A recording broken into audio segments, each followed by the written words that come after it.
Oi, eu sou a Isabela. Eu sou a Flávia. E você caiu no Angu de Grilo. Grilo.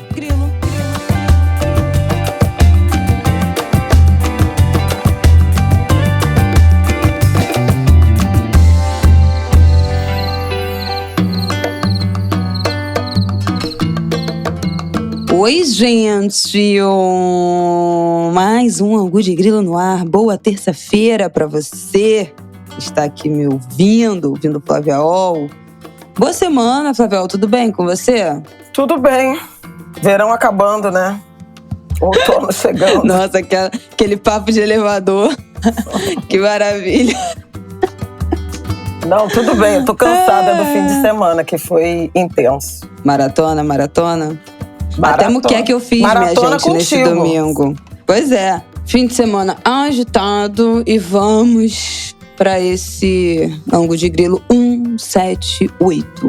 Nossa Senhora. Antes da gente começar, vou falar rapidamente que amanhã, quarta-feira, você que está ouvindo na terça é amanhã, você que está ouvindo na quarta é hoje, você que está ouvindo depois, você já está atrasado, vai sair episódio exclusivo para apoiadores. Então entra lá, apoia.se/Angu de Grilo, tem o link aqui no descritivo do episódio. Nesse episódio a gente falou sobre as expulsões do Big Brother e aí, enfim, enveredamos para 1 trilhão de desdobramentos a partir desse assunto. Falamos sobre séries que a gente está vendo, o que a gente viu, Next in Fashion, Snack vs Chefs. Indicamos podcasts que a gente está ouvindo, livros que a gente ganhou. Então, vai lá ouvir. Tem mais de 1 hora o episódio, ficou com 1h20. Então, assim, um Angu de Grilo extra completo para apoiadores. Vai lá. E hoje a gente vai abrir aqui esse episódio falando sobre... Bom, acho que vocês já devem ter visto, né, a história da menina de 12 anos que foi sequestrada e levada pro Maranhão, ficou em cárcere e foi resgatada, graças a Deus. Outra história também da última semana de uma menina de 15 anos que foi obrigada a se prostituir em garimpo ilegal. Ela foi resgatada pela Polícia Federal, vamos falar sobre isso. Depois a gente vai falar sobre os ataques que estão acontecendo, as rebeliões e os ataques aos prédios, carros, prédios públicos, incêndios que estão acontecendo no Rio Grande do Norte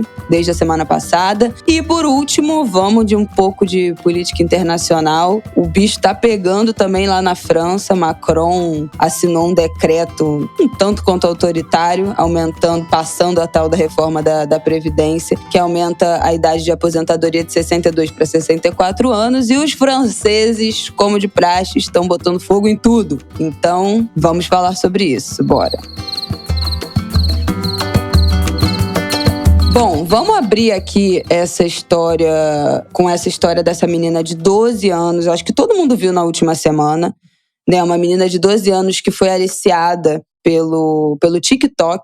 Ficou conversando com um adulto no TikTok, ele fingia ser um adolescente. E essa menina acabou sendo atraída a encontrar com esse cara que levou ela pro Maranhão. Ela ficou em cárcere lá por alguns dias, a família procurando e também, graças a um celular que o cara deixou com ela conseguiu se comunicar com a irmã, que deu algumas pistas, acabou dando algumas pistas e ela foi resgatada pela polícia. Eu queria que você falasse, mãe, dessa história, dessa introdução, dessa história dessa menina de 15 anos, porque eu não estava sabendo disso. Queria que você apresentasse essa história em linhas gerais. Não, essa você tá mencionando a menina de 12 anos, que foi do Rio... Eu falei da de 12 anos, que foi do Rio pro Maranhão. A outra história é uma adolescente de 15 que foi resgatada naquela operação que a Polícia Federal tem feito em defesa do povo Yanomami, né, para retirada dos garimpeiros. E ela foi resgatada, tinha sido atraída para o território Yanomami por um suposto emprego de cozinheira. Ela se habilitou, viu na rede social, se habilitou. No dia seguinte já botaram ela num avião e levaram para lá. E, na verdade, era exploração sexual. Ela era obrigada a fazer até 16 programas por noite. Meu Deus, que coisa horrorosa. Eles acabaram... A mãe registrou, porque ela não estava dando notícia, a mãe registrou ocorrência na polícia e encontraram essa adolescente. Primeiro, assim, essa coisa de uma atividade criminosa atrair várias outras. Você começa com a invasão e o garimpo ilegal no território indígena, e isso resvala para tráfico de drogas, prostituição, né, exploração sexual de mulheres, exportação ilegal de ouro e pedras preciosas,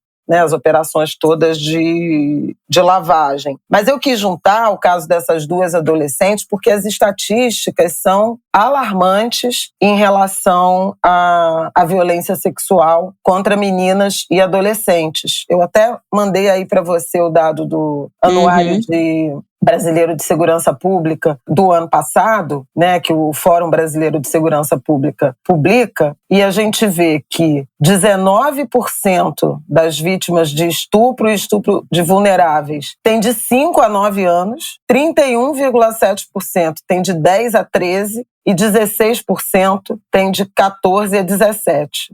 Ainda tem 10,5% de até 4 anos de idade. Não, gente, não dá. O Brasil é um ambiente de extrema violência, né, contra meninas, né, de violência sexual. O dado do anuário fala que 61,3% de todas as vítimas de estupro de vulneráveis têm de 0 a 13 anos. E como eu mencionei, 14 a 17 são 16%. Então a gente está falando de praticamente 75, 76, quer dizer, 3 em cada 4 vítimas de estupro de vulneráveis no Brasil, elas têm menos de 17 anos. Então trata-se de um país, de um território absolutamente violento, né? Com o agravante de que as violações nessas faixas etárias, principalmente das crianças, são de homens, predominantemente homens, né? Conhecidos das vítimas,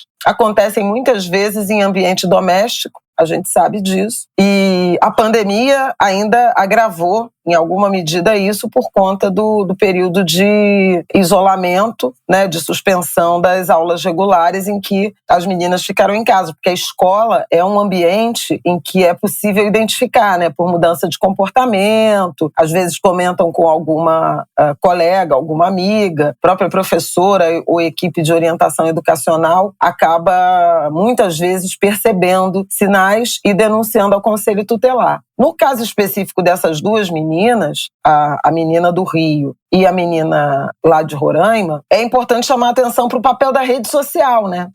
Porque ambas foram aliciadas a partir de acesso à internet, né? Uma oferta de emprego de cozinheira e a outra com um adulto, um homem adulto. O criminoso foi preso e agora está em cautelar, né, com tornozeleira, lá no Maranhão. Ele tinha agora 25 anos. Eles já se falavam havia 2 anos, ou seja, a menina tinha 10 anos quando começou a ser seduzida, aliciada por esse homem. Ele saiu do Maranhão, ele veio para o Rio de Janeiro de avião, ele pegou a menina na porta da escola, ela viajou com ele. Ela foi de uniforme e mochila, com um vestido a mais na mochila, e eles foram até o Maranhão porque ele não conseguiria embarcar com ela em avião ou ônibus interestadual, porque exigem documento e, no caso de menor de idade, autorização dos pais. Ele foi num carro de aplicativo. O sujeito dirigiu 3.100 quilômetros,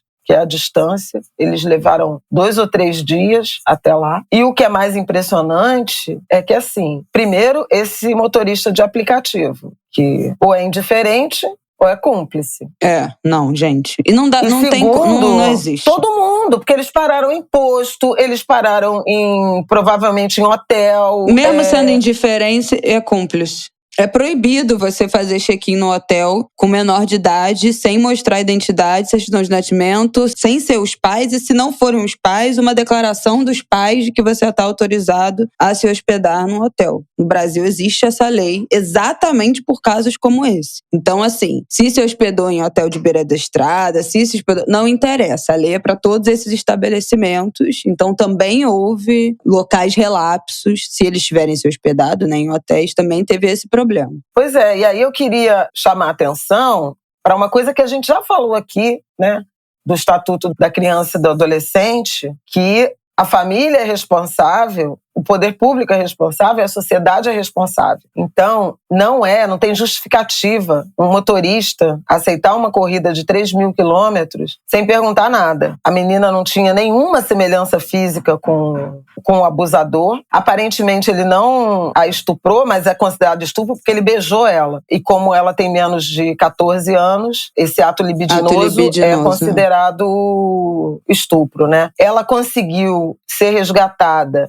Primeiro porque a família já tinha desconfiado de que ela podia estar no Nordeste, porque as amigas comentaram que ela se comunicava, e acho que a família soube, que ela se comunicava com um adolescente no TikTok. Mas continua. De 16 anos, mas o cara não tinha 16 anos. E depois ele foi numa loja com ela comprar uma roupa, porque, como eu disse, ela só tinha um vestido e o uniforme. E aí ela conseguiu, entrando no Wi-Fi da loja, mandar uma mensagem para a irmã dizendo que queria voltar. E aí a irmã passou essa informação para a polícia identificou qual foi a rede que conectou o tal do celular, fez uma varredura num raio de 2 quarteirões do lugar da loja, que eles descobriram qual era. Um trabalho até para ser elogiado, da Polícia do Rio, em parceria com a Polícia do Maranhão. Como ela mencionou que estava numa kitnet para a irmã, a polícia foi procurando imóveis com essas características e chegou num determinado imóvel, chamou o nome dela e ela estava trancada. Ele deixava ela em cárcere privado. Ele trabalhava num açougue nos arredores e deixava ela trancada enquanto ia trabalhar. Uma situação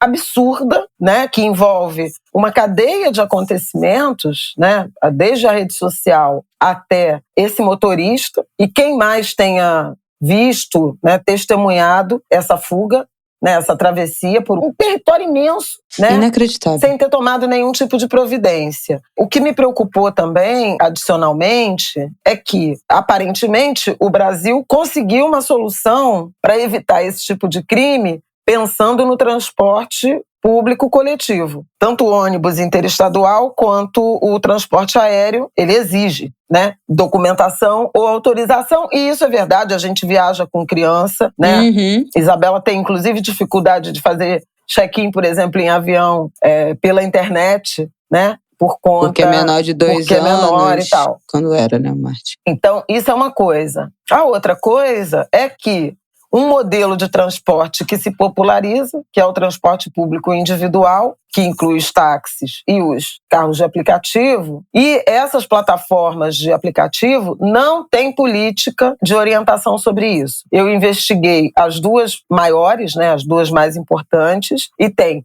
curso online para saber mexer no aplicativo, para saber como recebe, para algumas medidas de segurança, tipo gravar a conversa. No caso de viagens de longa distância, como negociar o preço, que não deve ser levado em consideração somente a conta que o aplicativo faz de distância, porque envolve reabastecer, envolve alimentação, hospedagem, eventualmente, tempo de descanso, e etc. essa corrida já foi provado que foi feita pelo aplicativo mesmo? Não, ainda não tem informação fora? sobre isso, mas aparentemente a Polícia do Rio já identificou o motorista. Essa era a informação de sexta-feira, mas não teve ainda nenhuma informação adicional sobre qual foi o acordo, né? Se foi pelo aplicativo ou se o cara chamou um aplicativo, fez a oferta e ele desligou o aplicativo e foi. Né? Pois é, porque eu acho que o aplicativo não sustenta 3 dias uma corrida ligada direto. Não sei, né? Mas eu acho muito, muito longe para ser algo de fato rodado num aplicativo. Mas independente disso, porque ele poderia ter sequestrado essa menina e levado para algum município, por exemplo, do interior do estado.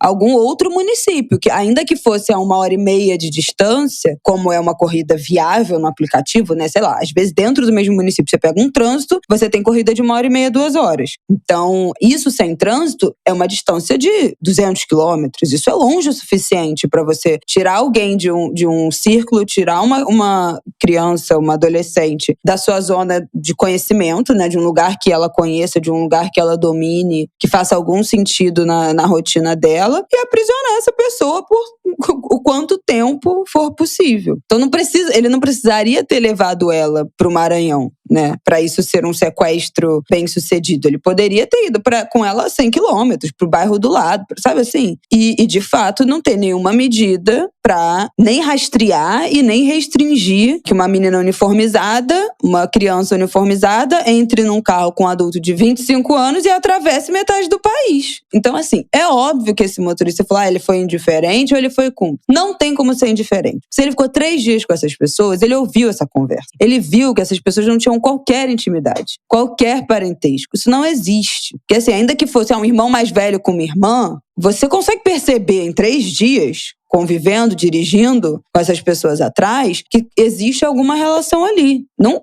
obviamente não era o caso, né? Então, é inacreditável. E é isso, é a cumplicidade da sociedade, tanto desse motorista quanto todos os lugares que eles pararam, cruzando o país, nesses postos de gasolina, loja de conveniência, restaurante de estrada que eles pararam para comer, eventualmente hotel que eles pararam para dormir. Quem é este adulto com uma criança de uniforme aqui dentro, andando, circulando, dormindo, e ninguém pergunta, ninguém chama a polícia, ninguém questiona, todo mundo segue suas vidas tranquilamente. Isso é bizonho.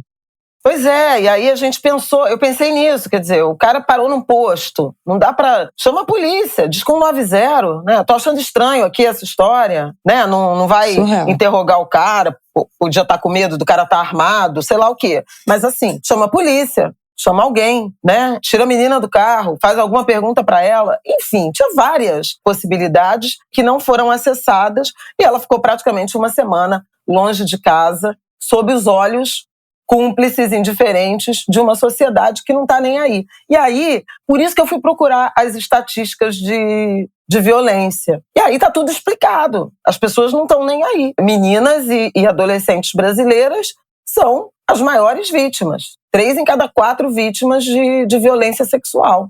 É um negócio inaceitável, né? E isso aqui, de estatísticas registradas. Porque tem isso. Obviamente tem uma subnotificação. Fez uma estimativa que o número de casos de estupros de vulneráveis, estudo do Daniel Cerqueira, um economista ótimo, que é muito ligado a essa área de segurança pública, é mais de 10 vezes maior do que os registros, tanto no sistema de saúde quanto nas delegacias de polícia. É da ordem de 69 mil em delegacia, né, em registro policial, e 822 mil casos, que foi a estimativa que ele fez, com base em vários dados, né, num banco de dados e em pesquisas que mencionam violência contra a mulher, pesquisas Quali, né? Então, é assustador. E a mesma coisa, a menina de Roraima, né?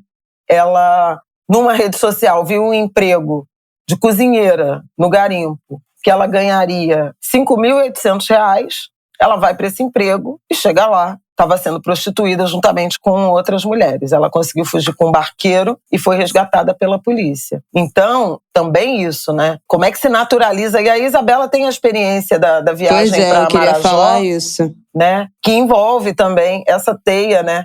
Essa rede de exploração sexual de meninas e mulheres no norte do Brasil. Pois é, eu queria falar 2 coisas. A primeira é essa de Marajó. Acho que eu já contei aqui que eu passei em 2016... Eu fiquei 10 dias num barco navegando pelos rios do município de Portel, na ilha de Marajó, fazendo uma pesquisa sobre a migração, as rotas de migração de mulheres que saíam de Portel para grandes cidades, né? Para Belém, para Macapá, principalmente, e para outras. E aí nisso saíam do interior dos rios, né, das comunidades ribeirinhas, para Portel e também para Belém e para Macapá. E aí, no meio dessa investigação, a gente conheceu 2 mães que as filhas foram traficadas. Uma foi para um garimpo, na verdade, do outro lado da serra. É uma serra que chama, eu não sei se é um nome verdadeiro ou se é um nome cultural, sabe? Serra do Navio, que chamavam, que é um município na região noroeste do Amapá,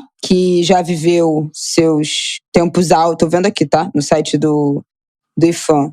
Exploração de manganês. E aí eu imagino que lá ainda foi uma das cidades de lá, uma vila, foi tombada como patrimônio cultural do IPHAN. Tô olhando aqui, tá, gente? mas é uma área conhecida pela exploração de manganês. Então é uma área, né, de garimpo. Imagino que legal em alguns pontos e ilegal talvez em outros, por essas histórias que eu ouvi. Então, uma dessas mulheres tinha ido com uma proposta de, eu acho que de ser, eu não sei se era empregada doméstica. A maioria das propostas era de emprego doméstico, né? Tanto no município de Portel, quanto nessas outras cidades.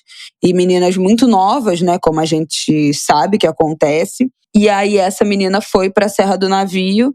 E a família, depois de um tempo, ligava, não conseguia falar com ela, ligava e ela não falava direito, tinha sempre alguém falando atrás, era uma ligação sempre com tempo cronometrado. Então a família começou a desconfiar.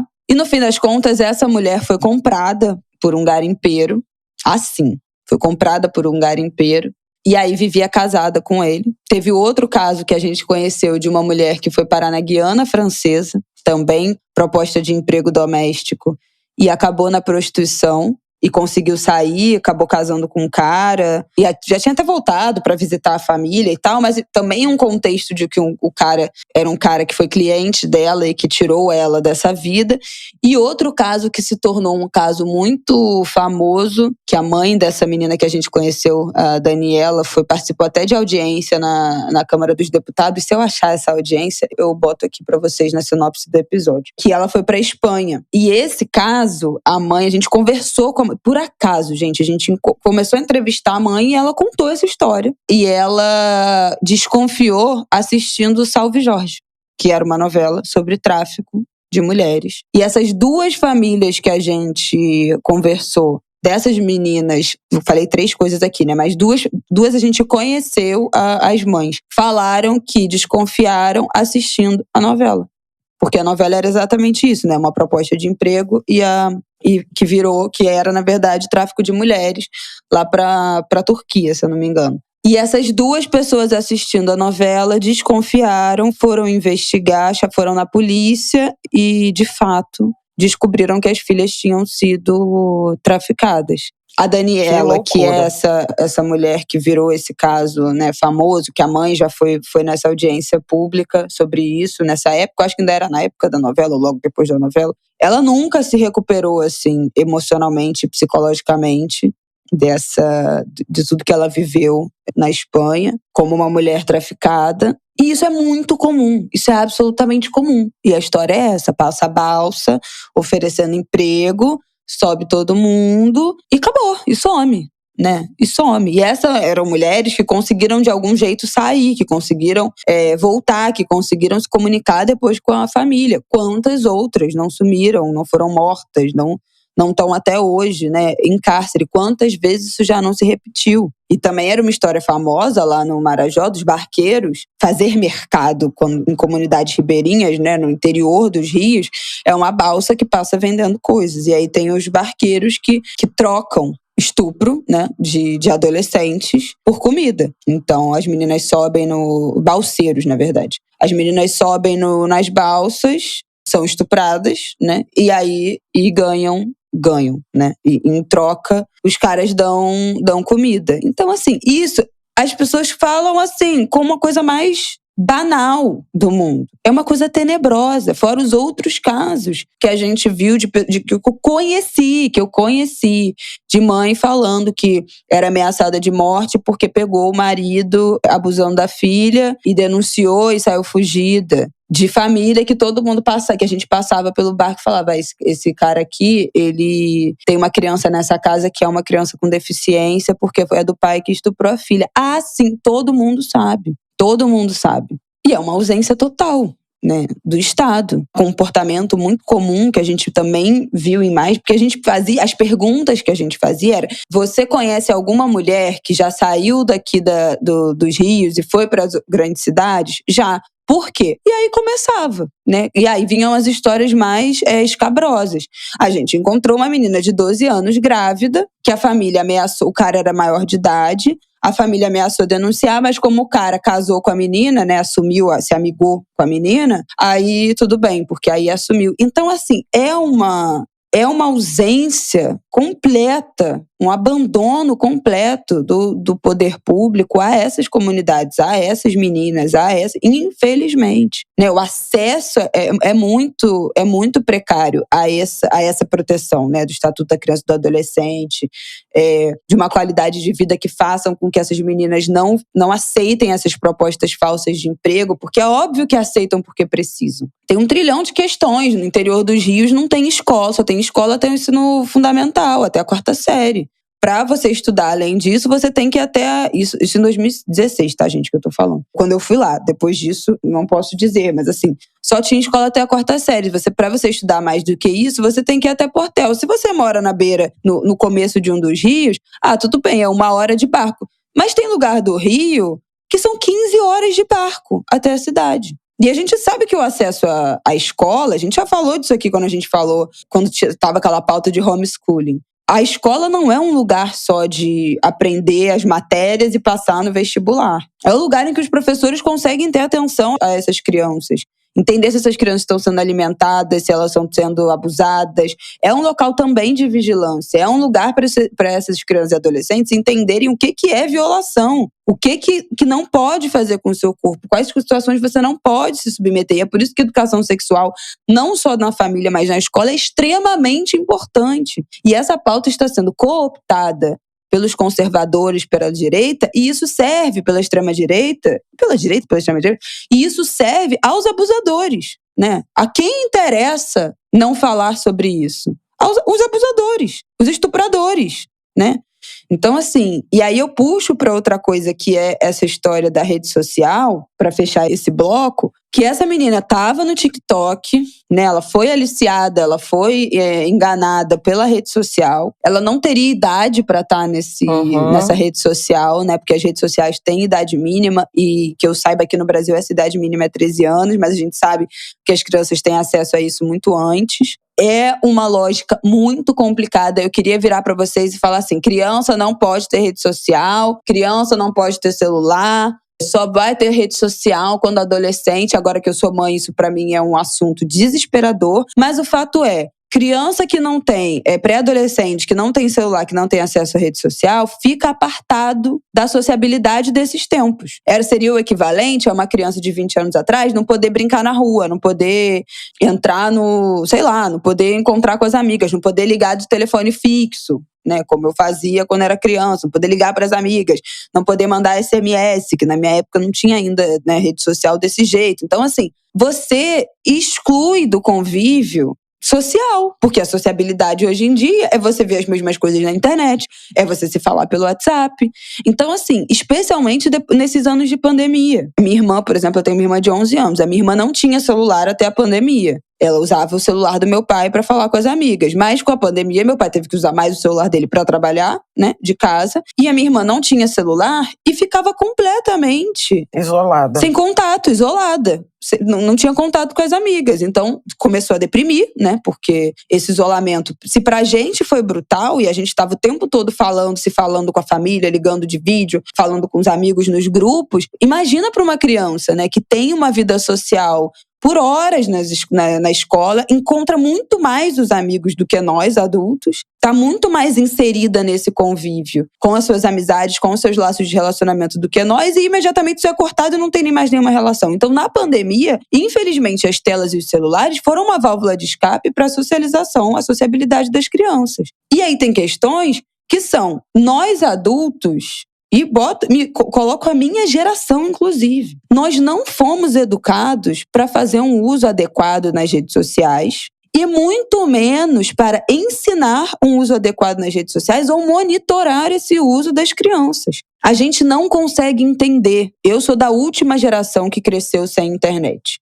Né, a minha infância não tinha internet no celular.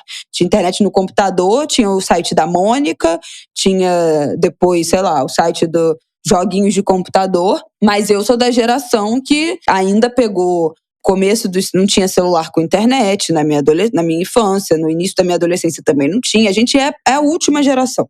Eu sou nascida em 96. É exatamente o corte ali entre os millennials e a geração o quê? Geração Z, né? Então eu também não sei como é que o quanto a internet é definitiva para essa socialização de crianças. Eu fui uma adolescente que foi socializada pelo MSN. Eu já estava lá, MSN, Orkut, beleza. Mas na infância, que é essa fase tão sensível, eu não faço a menor ideia de como é que é isso. E a gente não aprende, a gente não é ensinado. Não tem, eu que sou tão ligada em educação parental, nananã, tá todo mundo aprendendo junto como lidar com crianças que têm celular, que já nascem na internet, que já nascem na rede social. Eu não faço a menor ideia, gente. E isso é um problema, porque no caso dessa menina de 12 anos, os pais dela já tinham descoberto que ela se comunicava com esse cara, e o que eles fizeram? Tiraram o celular dela por 4 meses.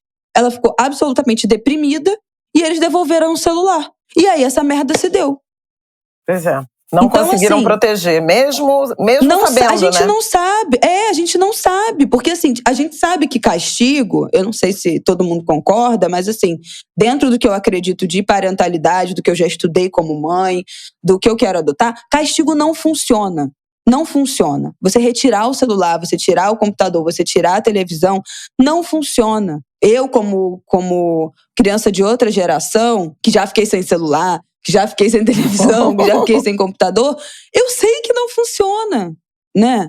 Então, assim, qual é a outra alternativa? Eu não pretendo adotar esse tipo de medida, porque eu sei que não funciona. E o que funciona, então? Porque, assim, ontem o Fantástico fez uma matéria ótima que falava sobre como os aplicativos têm controle parental. Então, cada vez mais os celulares você consegue conectar, você consegue colocar um controle, você consegue acessar remotamente o que seu filho está baixando, o que seu filho está acessando, você consegue restringir os tipos de aplicativo que ele baixa, você consegue restringir o limite de tempo de uso. Então, isso é muito bom. Mas também tem uma questão que é qual é essa linha tênue entre o controle parental do que é realmente necessário você controlar para um uso responsável, para um uso seguro dos seus filhos, e o que é invasão de privacidade. Pois é. Porque criança e adolescente têm direito à privacidade. Esse dilema é duro. É muito difícil. A gente é acostumado a tratar criança e adolescente como ser público, em que tudo é público, né? O corpo é público, a vida é pública, tudo é público, e não é. Criança e adolescente tem direito à privacidade, tem direito a não querer se trocar na frente de todo mundo. Isso é muito comum com criança, né? Mas troca aqui, não tem problema. A criança não pode ter vergonha, a criança não pode ter intimidade, né? Ela fica exposta o tempo todo, não pode ter uma conversa íntima com os amigos, não pode ter assuntos que só trate com os amigos. E criança e adolescente têm direito à privacidade. Mas e quando essa privacidade coloca essas pessoas em vulnerabilidade e insegurança? É muito difícil. Eu não tenho nenhuma resposta. Não tenho, né? Não tenho. Eu acho que a gente precisa aprender junto e precisa instruir as outras pessoas de que certos comportamentos não vão solucionar tudo, né? Você vê que a sua filha tá falando com um cara mais velho na rede social, tirar o celular não vai resolver, né? Eu sei que tem medidas que funcionam, já vi em alguns casos na internet, né, pessoas contando que eu conversei com a minha filha pra ela sempre reportar pra mim se chegar uma mensagem diferente, se chegar uma pessoa que ela não conhece falando. E aí as crianças têm consciência disso e falam com os pais ao invés de responder, né? Tem formas, mas envolvem muito diálogo. E infelizmente o diálogo não é o caminho que algumas famílias educam seus filhos. Não foram ensinadas dessa forma, né? Foram pessoas que foram criadas com autoritarismo absurdo, com uma relação hierárquica com os pais absurdos e repetem esse mesmo padrão com os filhos. E isso não funciona. Educar pelo medo, pelo grito, não funciona. E a gente está vendo que quanto mais, e a gente sabe, quanto mais essa educação autoritária triunfa, maior é o silêncio, mais as crianças não contam. E aí, com esses segredos, se colocam em risco, porque ainda são crianças, porque não têm esse discernimento. Então, assim, eu não sei. Isso são coisas que eu penso muito. Porque eu falo, por mim, eu só fui ter celular acho que com 13 anos. E a minha vontade é tipo assim,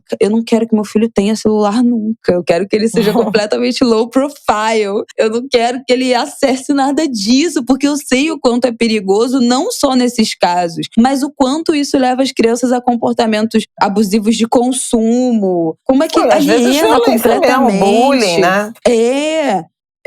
Você está exposto a conteúdos que não são ideal para a faixa de idade. Então tem trilhões de questões. Mas eu sei que isso vai ser impossível. O Martin é uma criança que nasceu em 2020. Ele é geração alfa. Eu não sei nem o que significa isso. Então, assim, a gente vai precisar se educar para lidar com a presença das crianças e dos adolescentes. E eu acho que a tecnologia está melhorando cada vez mais para regular esse acesso, para controlar esse acesso, para proteger essas crianças, mas não é suficiente. Tem uma proteção que a tecnologia não é capaz de fazer. E aí, para isso, a gente vai depender da família. E aí, as atitudes da família são definitivas. E aí, eu acho que isso que é o mais difícil, né? Da gente pensar e educar a sociedade como um todo. É muito complicado, gente. E quanto mais o tempo passa, mais eu vejo como isso, quanto mais complicado e complexo fica essa equação. Ai, vamos que vamos. Eu queria só terminar falando da tal pesquisa. Eu achei alguns cursos online, né, para motoristas de aplicativo. São Paulo, eu acho que é obrigatório um treinamento, por lei. E achei um curso de 40 horas. Dessas 40 horas, tem um módulo de 3 horas que é sobre diversidade, questão de gênero, discriminação. Eu não achei nada na grade curricular, nem dessas 3 míseras horas, sobre orientações relacionadas ao Estatuto da Criança e do Adolescente, ao Estatuto dos Idosos, porque também são vítimas, né, contumazes, frequentes, de violência patrimonial, de relação abusiva. E eu não achei nada sobre como esses motoristas, os bem-intencionados, né, podem e devem agir caso testemunhem, caso desconfiem de algum tipo de violência que mulheres, crianças, adolescentes, jovens, idosos estejam passando. É isso. Vamos pro nosso próximo tópico? Vamos. Esse aí já demorou um bocado, né? Pois é. Bloqueado. Bom, minha gente, vamos falar aqui dos ataques que estão acontecendo em Natal. Nós temos números aqui atualizados do domingo. A gente está gravando aqui 12:00 de segunda, agora é exatamente 12:06. O que a gente tem de dados até agora, deixa eu só ver se não atualizou mais nesse tempo que a gente está gravando, acho que não. Mais de 250 ataques foram registrados em 48 cidades do Rio Grande do Norte entre os dias 14 e 18 de março. Então, entre a terça e o sábado. Pelo menos até o domingo, já 259 no estado todo. Os ataques começaram na madrugada do dia 14 de março em 20 cidades diferentes. Então, um ataque coordenado em 20 cidades. Não tem ainda um balanço oficial de mortes, mas já tem um comerciante assassinado, 2 suspeitos mortos em confronto com a polícia. E no sábado 17, um policial penal foi assassinado na Grande Natal. A motivação, segundo a polícia, desses ataques coordenados começa pelo governo federal, diz que o grande gatilho para esses ataques foi a transferência de chefes do Sindicato do Crime para fora do Rio Grande do Norte em janeiro, que é a principal organização criminosa, a principal facção do Rio Grande do Norte. Eles se aliaram ao PCC, teriam se aliado ao PCC, né, para fazer esse ataque orquestrado. E também exigem melhores condições das unidades prisionais. Eu acho que vocês devem lembrar que em 2016... Foi 2016? 17. Lá no Rio Grande do Norte? 17. Isso. Alcaçuz. Que é um filme... em Alcaçuz. É um filme repetido, né? A gente já viu esse filme. E ontem, até numa matéria também do Fantástico, mostra que depois desses ataques também de 2017, foi construído um novo bloco, né, em Alcaçuz, um novo bloco de unidade prisional com melhores condições estruturais. E eu estava assistindo isso na televisão ontem com o Rafael. Quando mostrou as melhores condições estruturais, eu virei para ele e falei assim, isso aí é o melhor, isso aí é o melhor, isso aí são as melhores condições. Se isso são as melhores, você imagina o que são as piores. Bom, a população do Rio Grande do Norte está quarentenada em casa, está em lockdown, né? Hoje só tem 23 linhas de ônibus suspenso. Os jogos do campeonato estadual foram cancelados, 2 jogos, as aulas nas faculdades, nos colégios. Natal e Mossoró chegaram a recolher completamente as frotas do transporte público. Viagem intermunicipal também foi suspensa. Ônibus, outros eventos, trens, festival, tudo. Coleta de lixo. Tá tudo suspenso por conta desse perigo, né? Que por causa desses ataques. Nessa segunda-feira, só 23 linhas operando, filas enormes nos terminais de transporte. E a população toda refém desse clima, desses ataques que falam dessa transferência e reivindicam melhores condições. Olha, gente, esse é um assunto muito complicado, mas falando de condições de presídios, é inacreditável o jeito que os presos brasileiros são, a palavra é quase armazenados, né? Porque aquilo ali não é condição, não é direito universal dos seres humanos. Porque eu queria lembrar, não é porque a pessoa está privada de liberdade, está em cárcere, que ela vira bicho. Continua tendo direito à alimentação, mínimas condições de moradia. Né? A dignidade humana. Né? O mínimo de lazer, né? O acesso à saúde, né? Continua tendo... deveria ter direito a, eventualmente, trabalhar, colaborar para a manutenção daquele espaço. E não é isso que a gente vê. E não é isso que a gente vê nem em Natal, nem no Rio Grande do Norte, não é isso que a gente vê em lugar nenhum. Isso não é novidade, né? O Brasil é um país que é profundamente marcado pelo massacre do Carandiru e pelas tantas rebeliões que a gente já viu nos últimos anos, inclusive, que falavam dessas condições de prisão, de superlotação, de comida estragada, né? Na pandemia, o que a gente não... A grande preocupação no início da pandemia, que era a superlotação das prisões e como aquilo viraria uma incubadora de Covid, e aí suspende as visitas por conta da pandemia, mas as visitas são essenciais para alimentação, para, enfim, levar itens para aqueles presos que não têm acesso a itens básicos para estarem naquele lugar. Então, assim, tudo um absurdo. É tudo um absurdo. Mas eu acho que vale pontuar aqui que o Brasil trata a sua população privada de liberdade que nem lixo, né? E isso não é bom para ninguém. Isso não é bom para a ressocialização, isso não é bom para a nossa sociedade, né? Isso não resolve o problema dos crimes, isso não diminui a criminalidade, isso não enfraquece as facções. É uma bomba relógio. Isso é o Estado agindo contra si mesmo. Porque só aumenta os índices de criminalidade, só aumenta a insegurança. Então é tudo péssimo, é tudo um absurdo. Mas Isabela, você não acha que fulano que fez não sei o que mal a uma criança, não sei o que, não merece sofrer?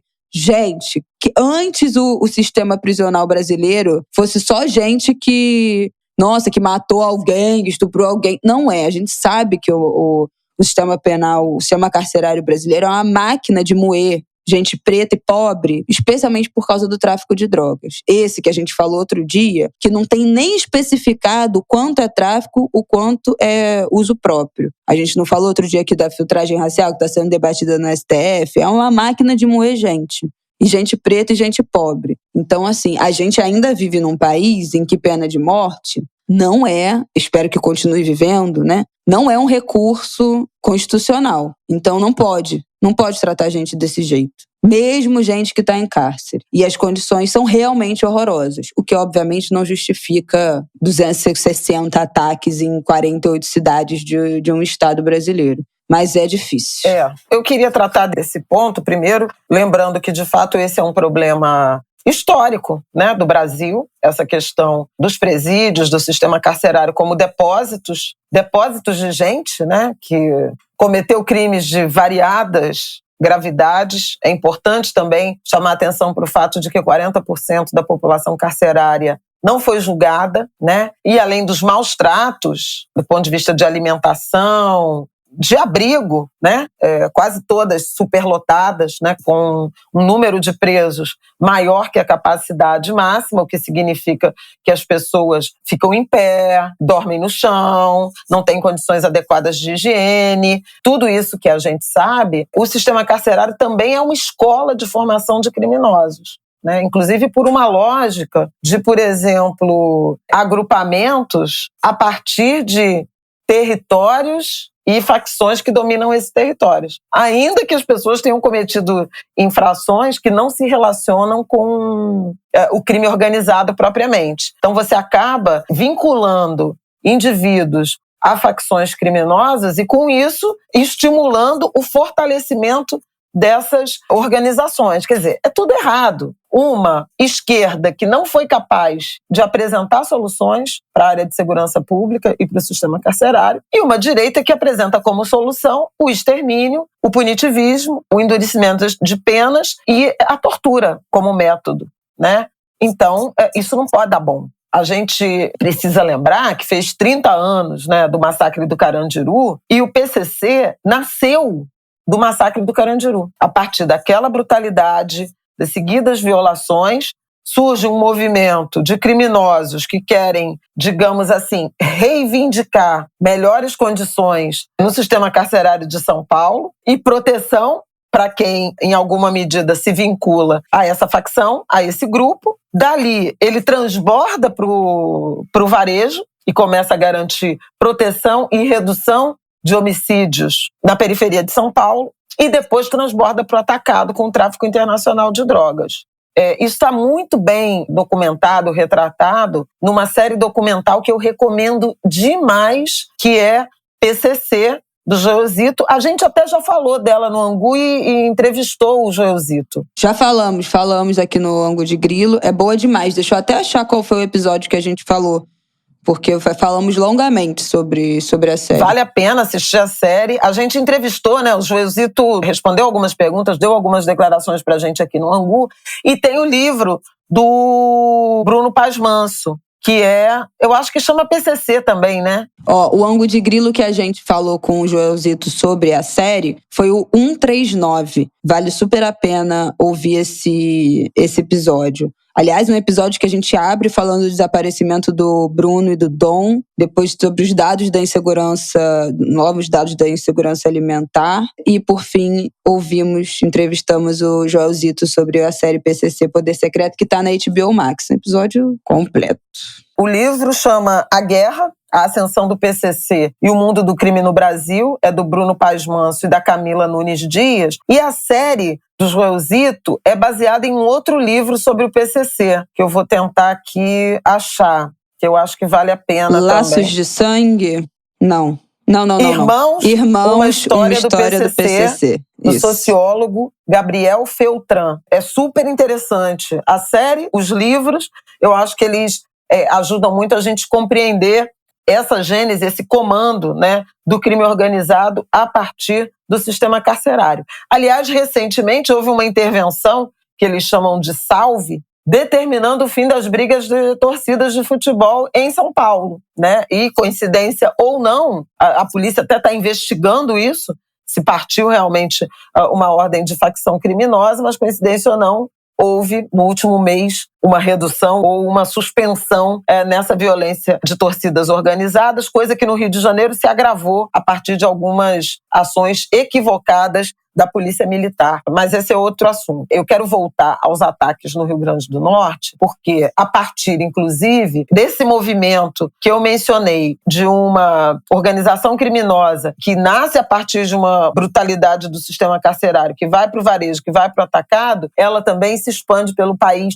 se interioriza, né, e alcança disputas territoriais em vários estados, principalmente do Norte e do Nordeste. A gente vê isso hoje na segurança pública na Bahia, o Rio Grande do Norte é exemplo, Alcaçuz já foi isso, mas a gente viu Pedrinhas no Maranhão, a gente viu Ceará com uma situação assemelhada, Amazonas com situação assemelhada, Paraná com situação assemelhada de enfrentamento. No Rio também já teve, quer dizer, ao longo das últimas décadas, nós vimos vários episódios desse tipo, de rebeliões a partir de presídio, de ataques, de ameaças, né, ao poder público, de enfrentamento ao Estado a partir de ordens, né, de presídio.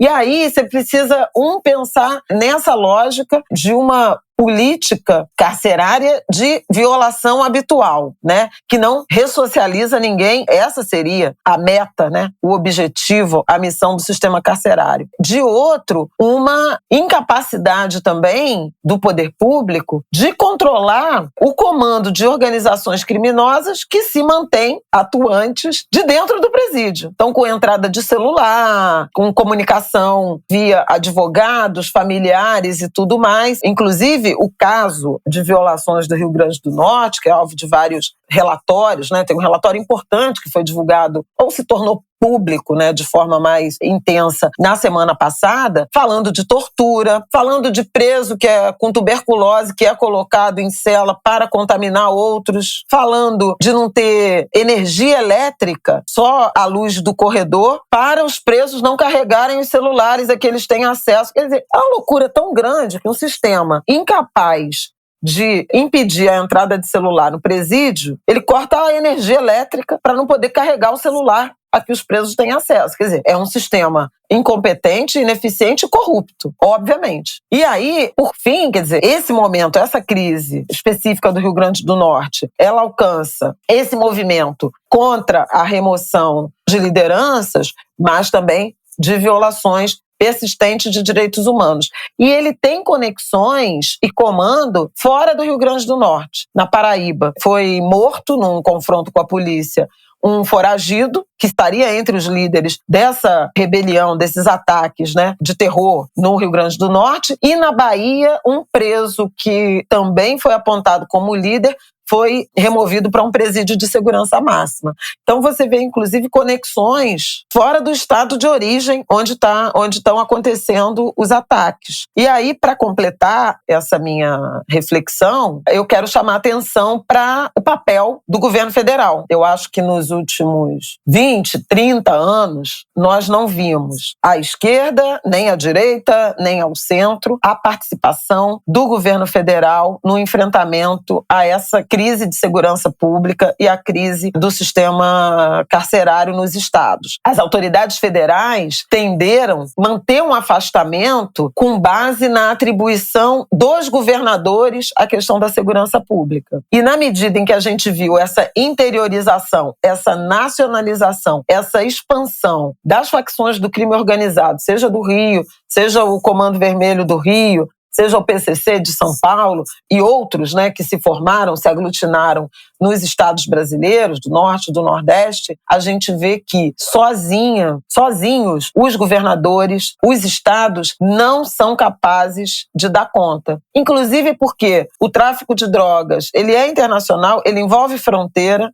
o tráfico de armas, ele é internacional, ele envolve fronteiras e é fundamental que o governo federal se mobilize com inteligência, né, com suas estruturas, na direção da repressão ao crime organizado, ao caminho do dinheiro, à asfixia financeira dessas facções, usando Banco Central, sistema financeiro, COAF, etc., envolvendo recursos e envolvendo políticas articuladas, né, a começar por cadastros, de unificação de cadastros, porque o cara tem um mandato de prisão no Rio, está em Fortaleza e não é preso porque a polícia do Ceará não sabe disso, porque os sistemas não se comunicam. Acho que essa é uma missão importante, importantíssima e urgente do governo Lula, no seu terceiro mandato. E na semana passada, o Flávio Dino deu algumas pistas em relação a isso. Ele que foi governador do Maranhão por 2 mandatos, por 8 anos, que enfrentou rebelião e ataques também, a partir de Pedrinhas, é um caso famoso. E agora, como ministro da Justiça e Segurança Pública, né, não houve a separação, a gente já falou também disso, sobre separar ou não o Ministério da Justiça da Segurança Pública, porque sim, porque não. Eu, particularmente, não sou favorável, acho que seria criado um Ministério da Polícia, e essas experiências não são boas, mas, enfim, isso está em uma outra edição do Angu. A questão é que o Flávio Dino, ele disponibilizou agentes da Força Nacional e da Polícia Penal, que estão assumindo presídios no Rio Grande do Norte, a Força Nacional apoiando, né, com policiamento ostensivo, apoiando as forças estaduais. A governadora Fátima Bezerra, que é do PT, ela não quer militares, né? GLO, garantia da lei e da ordem, não quer participação de militares. A Força Nacional são efetivos das polícias estaduais que se formam e apoiam operações de emergência em estados, mas sem dúvida alguma, me parece que observar o Rio Grande do Norte, nesse momento, vai ser importante para a gente entender como o novo governo vai se posicionar em relação à segurança pública nos estados e à política carcerária. A reforma do sistema carcerário, respeito aos direitos humanos, a capacidade de socialização. E experiências mostram, já que eu falei de direitos humanos, né, essa expressão que foi praticamente criminalizada pela extrema-direita, lembrar que as evidências, os estudos todos mostram que quanto mais violento é o sistema carcerário, mais violência é produzida na sociedade. Quer dizer, quanto pior, pior. Você não socializa e você aumenta o risco social, seja porque os presídios viram escolas de crime, seja porque esses movimentos de rebelião, eles acabam virando, né, atos de violência contra o Estado, e quem sofre é a população, e no caso do Rio Grande do Norte, a gente está vendo isso muito nitidamente. Sem escolas, sem transporte público, sem coleta de lixo, sem normalidade, né, sem direito de ir e vir, sem condições de atividade econômica, educacional, sem o pleno funcionamento do Estado, com, inclusive, implicações em outros estados brasileiros, em outras unidades da federação. É isso. É isso. Hablamos, vamos acompanhar como é que vai ser essa semana no Rio Grande do Norte. Não tem nenhuma previsão de quando isso vai cessar, quando é que esses ataques vão acabar. E então, enfim, quem puder se proteger, espero que faça, que consiga. Mas as pessoas estão na rua, né? As pessoas precisam trabalhar, muita gente é trabalhadora essencial, muita gente, infelizmente, não consegue dispensa do trabalho e tem que se colocar em risco nesse momento dessa crise aguda. Então, enfim, proteja nossos ouvintes. Se tivermos ouvintes no Rio Grande do Norte, protejam-se, cuidem-se e vamos acompanhar ao longo dessa semana. Bom, vamos para o nosso próximo bloco, falar de França. Deixa eu dar uma introdução aqui do que eu entendi. Esse negócio aí da França e tretas com reforma da Previdência não é novidade, né? Isso já é sabido, todo mundo tenta emplacar essa reforma da Previdência na França, nunca consegue, o povo vai pra rua, o povo quebra tudo. Mas é uma questão. A gente já falou aqui no Ângulo de Grilo, lá nos nossos nos nossos primeiros episódios do Ângulo, foi falando da reforma da Previdência que teve aqui no Brasil, e que quando um país começa a ficar com a pirâmide invertida, né, a pirâmide etária, mais idosos, menos natalidade, menos criança, menos adolescente, menos adulto em idade produtiva e mais idosos, que são os aposentados, isso pressiona a Previdência, pressiona os adultos em idade produtiva e a conta, eventualmente, não fecha. Mas existem jeitos menos piores de fazer essa reforma, o que não foi o caso do Brasil, o que não foi o caso do Chile, né, que era grande modelo de reforma da Previdência, usado pelo Paulo Guedes, que depois o país colapsou em protesto. A gente também tratou disso aqui em Águas Passadas. E agora o pau está quebrando na França, mas não só por uma tentativa de reforma, mas pelo decreto do Macron, que foi entendido, compreendido como autoritário. Por quê? A ideia era votar e tentar passar esse projeto de reforma, que tem 1 trilhão de pontos, vocês sabem como é, mas o ponto mais sensível era aumentar a idade de aposentadoria de 62 para 64 anos. A idade mínima. O projeto passou pelo Senado, mas a compreensão, o entendimento é que não passaria pelos deputados. E aí, usando um recurso constitucional que existe de fato na Constituição, a primeira-ministra, a antequerida Elisabeth Borne, que eu não sei exatamente se pronuncia assim, mas é Elizabeth, que é primeira-ministra desde o ano passado. Isso, então, porque o Macron foi reeleito. Isso, a gente falou disso aqui. Vocês lembram que ele tomou um apavoro, tomou um sufoco da Marine Le Pen, mas acabou sendo reeleito. Ela assumiu o cargo de primeira-ministra em 16 de maio. Coitada, não tá nem há um ano. Quer dizer, não sei se é coitada não, mas enfim... Não há de ser, né? Se é francesa, vai ser coitada. E ela não tá nem há um ano no cargo. E eles acionaram esse artifício da Constituição, que são medidas que o governo consegue fazer um decreto direto sem ter que passar, fazer valer, sem ter que ser aprovado ou passar pelo parlamento, né, pelos deputados e pelos senadores. Aí, meu filho, quando ele viu que não ia passar pelos deputados a reforma e resolveu fazer esse decreto, que entra nas costas da primeira-ministra, né, é um artifício que vai na conta da primeira-ministra e não do presidente, isso aí é importante para a gente entender o próximo passo que talvez que aconteça. Deram esse decreto, a população quebrou tudo, foi todo mundo pra rua. E os franceses, vocês sabem, taca fogo em carro e levanta asfalto e bota a guilhotina na beira no meio da praça. É daquele jeito que a gente sabe. O país, os garis, a coleta de lixo entrou em greve já há mais de 10 dias. Tem 10 toneladas de lixo nas ruas, porque eles pararam, tem 10 dias que não é recolhido lixo. Todo mundo se une por este objetivo. E hoje, nesta segunda-feira, será votada uma moção de desconfiança por conta desse decreto. Se essa moção de desconfiança tiver maioria, né, for passar que de fato foi uma medida autoritária, eles não só derrubam esse decreto, mas também, quando uma moção de desconfiança ganha, a primeira-ministra é obrigada a renunciar. Isso. Então, tudo indica, em princípio, essas duas moções que surgiram, e uma será votada hoje, não vão passar. Mas não tem jogo ganho. Então a ministra está com a corda no pescoço, está por um fio. Eu não sei exatamente se as moções não passarem, se volta atrás, se o Macron volta atrás, se a pressão popular pode fazer com que essa decisão seja revista, ou se o único jeito de derrubar isso é a moção e aí vai a primeira-ministra juntos. Mas esse é um tema difícil, porque a gente já falou aqui no Ângulo de Grilo. Em alguns momentos, uma reforma da Previdência é necessária, mas é sempre uma grande treta, uma grande questão. E essa da França já estão tentando faz bastante tempo. Pois é. O Macron já tentou fazer a reforma da Previdência no primeiro mandato dele, né? Sem sucesso. Agora, reeleito, retomou essa agenda.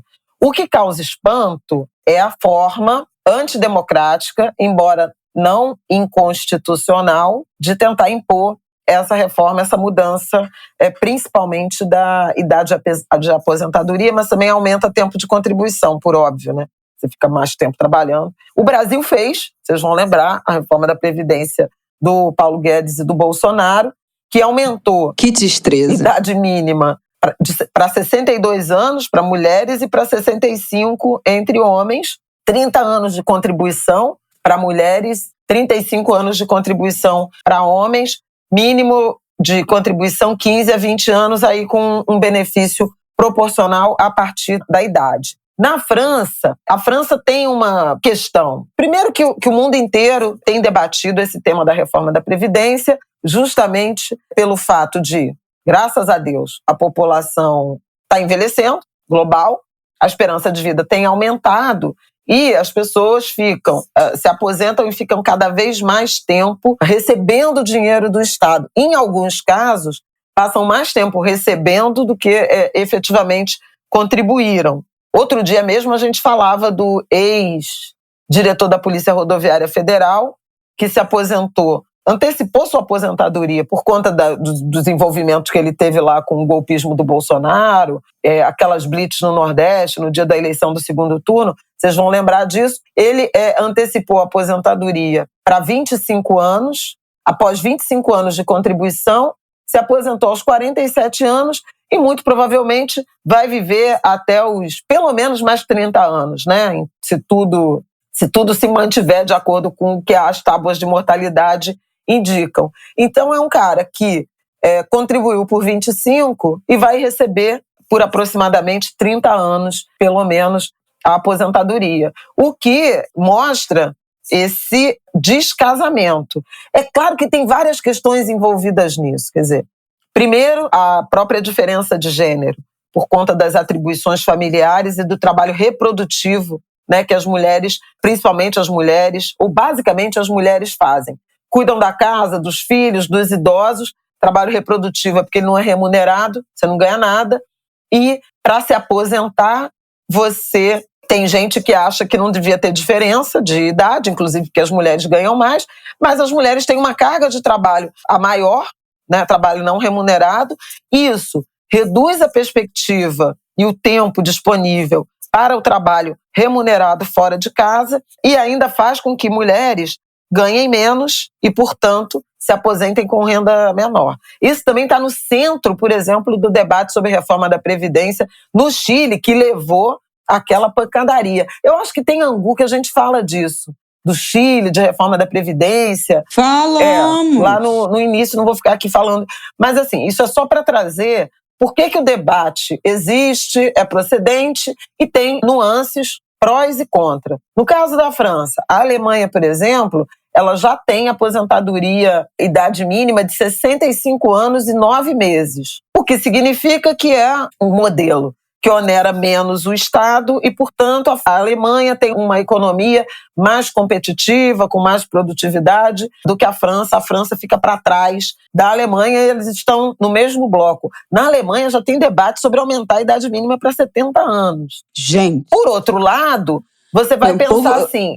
gente, mas idade mínima para 70 anos? A Alemanha tem debate, não tá aprovada, acho que não está nem proposta, mas tem debate sobre isso, sobre essa necessidade. Eu queria me aposentar amanhã.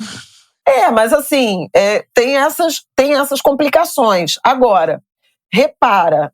Meu Deus. De fato, as pessoas estão vivendo mais e, de fato, há uma questão do peso, né, dessa despesa para o Estado. Por outro lado, é preciso pensar em regras, ou se essas regras têm que ser lineares, né? E eu, outro dia, até compartilhei um discurso de uma deputada negra francesa, falando que nenhum de vocês aqui desse parlamento, dessa casa parlamentar, sabe o que é o trabalho braçal, sabe o que é ser uma enfermeira e carregar um doente, um trabalhador no campo, porque há trabalhos e trabalhos, né, de mais ou menos qualificação. Limpar a casa, lavar a casa. E que é muito difícil. Ela dizia isso, é um discurso muito emocionado, muito bonito até. Se a gente achar, vale a pena compartilhar. Em que ela dizia isso, ela falava, como é que vocês querem impor mais carga de trabalho pesado a essas pessoas, né? E esse é um debate, como tem um debate sobre essa questão da idade e da jornada feminina, como tem um debate sobre o trabalho no campo, como tem um debate sobre o trabalho dos professores e das professoras, dos profissionais de segurança, falei o caso aí do cara da Polícia Rodoviária Federal, mas dos profissionais de segurança, do estresse, da exigência física, enfim. Então, tem várias nuances no debate sobre reforma da Previdência, que não somente a planilha pura e simplesmente tem uma conta que não fecha porque as pessoas estão se aposentando, vivendo mais e elas oneram o Estado. Esse é um ponto. E aí, esse era o debate central na França, em que há habitualmente manifestações, etc, etc. Só que o Macron, reeleito sob o manto de um defensor da democracia, né, que na França é um valor importante, como por óbvio, né, é um dos berços, né, dessa ideia da institucionalidade, e reeleito para que a extrema-direita não chegasse ao poder na França, né, de Marine Le Pen, ele lança a mão de um artifício constitucional, mas antidemocrático, que é de não passar pelo parlamento, ignorar o parlamento e fazer valer a sua vontade a despeito de um debate democrático em andamento no país. Então, assim, eu acho que independentemente da reflexão sobre a necessidade de reforma da Previdência, de mexer na idade mínima, no tempo de contribuição e tudo mais, e a gente até pode adicionar a esse debate, um debate que no Brasil é muito relevante, que é o fato de que a gente tem que trabalhar mulher até 62, né, contribuindo, homem até 65, e a partir dos 50, os currículos não são nem analisados, né, tem um mercado de trabalho que valoriza a mão de obra mais jovem, em que pese a inexperiência, vai esbarrar lá no etarismo, que a gente comentou na semana passada. Então, assim, você precisa ter também um mercado de trabalho acolhedor, de modo que esse profissional maduro e até idoso seja absorvido, consiga trabalhar e consiga contribuir. Senão realmente não fecha, né? Ninguém vai aposentar, vai virar todo mundo dependente da política social mais básica, o BPC, que paga um salário mínimo. Fecha esse parêntese para falar desse debate sobre a democracia, né? Estressando a democracia. Na França, na semana passada a gente falou do caso de Israel. Bom, o Brasil é um caso, os Estados Unidos é um caso. Então, como a democracia, né, as instituições democráticas, esses mecanismos, por vários episódios isolados, específicos da realidade de cada país, ele vem sendo estressado, né? A gente viu o Chile, que fez praticamente uma revolução, né, com as manifestações que levaram à saída do Pinheiro e à eleição do Boric, que completou um ano impopular, a Constituição não foi aprovada, vai ter outra. Então, assim, a gente vê várias evidências, né, do desgaste, do estresse, de alguma fragilidade em curso do sistema democrático, das instituições democráticas, inclusive por aqueles que se arvoram ou se arvoraram em ancorar a sua eleição, no caso do Macron, a sua reeleição, por defesa da democracia. Então, assim, é uma baita contradição. Acho que isso levou manifestantes de extrema esquerda, de extrema direita, gente que era originalmente contra a reforma da Previdência na França, mas gente que seria a favor e até elegeu o Macron, mas que, diante dessa atitude autoritária, foi para as ruas contra o presidente e contra o governo. Então, qual é o saldo? Além da possível, mas não provável, queda do gabinete, né, a primeira-ministra e o que é indicada pelo presidente, ele não corre risco porque ele foi eleito, né, mas da dissolução do presidente por essa moção de desconfiança, que muita gente acha que não vai passar porque a base dele é maior, a oposição não teria votos suficientes. Mas, de qualquer maneira, é um desgaste político que pode comprometer a próxima eleição presidencial, tirando a credibilidade desse grupo político, que é mais ao centro. E aí deixando a França sob, vou chamar de risco, né? Mas sobre a possibilidade de ter no sucessor do Macron um nome da extrema-direita ou da extrema-esquerda. É isso que o mundo político francês e global debate agora. É isso, minha gente. Eu quero só citar aqui que a gente falou dessas contribuições de reforma à Previdência do Brasil. A deputada federal Talíria Petroni tem um projeto de lei, PL 2757 de 2021, para garantir aposentadoria para mulheres maiores de 60 anos que tenham filhos e não possuam os anos de contribuição necessários para se aposentar das outras contas, das outras formas. Além de também regulamentar em lei que o período de licença maternidade seja computado como tempo de serviço. Isso eu acho uma medida importantíssimas, duas coisas, né, para reconhecer esse trabalho doméstico, né, das mulheres que trabalham cuidando dos filhos, que trabalham cuidando da casa, porque isso é um trabalho exaustivo, é um trabalho que, enfim, eu tenho certeza que a maioria dos homens jamais conseguiria dar conta, especialmente os homens que minimizam a complexidade desse trabalho. A gente já fala muito disso aqui, né, desse trabalho invisível, dessas jornadas de trabalho duplas, triplas, especialmente do cuidado com os filhos. E também desse tempo de licença maternidade computado como tempo de serviço, porque quem são as mulheres que podem ficar de licença maternidade 4 meses, né, o que seria o regulamentado pelas nossas leis trabalhistas, e que estão, de fato, coçando, simplesmente dedicadas ali ao cuidado com o filho, que é um trabalho de cuidado, mas que não estão, ao mesmo tempo, trabalhando como autônoma, trabalhando de freelancer, trabalhando, cuidando da casa, fazendo comida, limpando. Quem é que pode e que para a vida inteira para se dedicar somente a estar de licença maternidade? Hoje em dia, ninguém, né? Assim, ninguém. Vocês lembram aqui, quem tá ouvindo o Ângulo de Grilo há mais tempo, lembra que eu voltei, a gente parou o Ângulo de Grilo, né, quando o Martin nasceu, e voltamos 40 dias depois. Porque eu poderia ter ficado mais tempo afastada? Poderia, mas também tem um medo, uma neura de você ser autônoma, de você ter que não poder sumir. Então, quem são essas mulheres que podem parar 100%, se dão a liberdade, têm o direito de parar completamente todos os trabalhos, inclusive os domésticos, na licença maternidade? Então, é muito importante que esse tempo também conte E esse projeto de lei da deputada Thalíria Petroni, que é sempre citada aqui, maravilhosa, incrível, existe. Que bom que existe. É isso, minha gente. A Argentina passou também a aposentadoria para donas de casa, né? Para mulheres que fazem o trabalho reprodutivo. Já tem uns anos. E foi uma iniciativa super interessante. Acho que foi mais ou menos na época que o Brasil debatia a própria reforma da Previdência. A gente não tem isso, mas é importante lembrar aqui do nosso vizinho, que com todos os seus problemas, conseguiu ter uma legislação mais moderna, né, do ponto de vista de gênero. É isso, minha gente. Mais um Angu de Grilo no ar, vocês. Boa semana. Terminamos, Flavel? Terminamos, né? Quero convidar todo mundo na terça-feira, também conhecida como hoje, né? Quem estiver ouvindo hoje, eu vou participar de um programa lindo chamado Parque de Ideias, na Biblioteca Parque aqui do Rio. Eu acho que, se não tiver transmissão pelo YouTube, depois ele fica arquivado no YouTube da Biblioteca Parque. Vou deixar o link aqui do canal do YouTube, aí no descritivo. Projeto chamado Ilustre Leitor, bate-papo com o meu querido Márcio Debelian, sobre 10 livros que marcaram minha vida, minha trajetória, me marcaram de alguma forma. Esses livros que eu vou comentar, vou indicar, eles serão doados à biblioteca. Bem legal, assim, o projeto.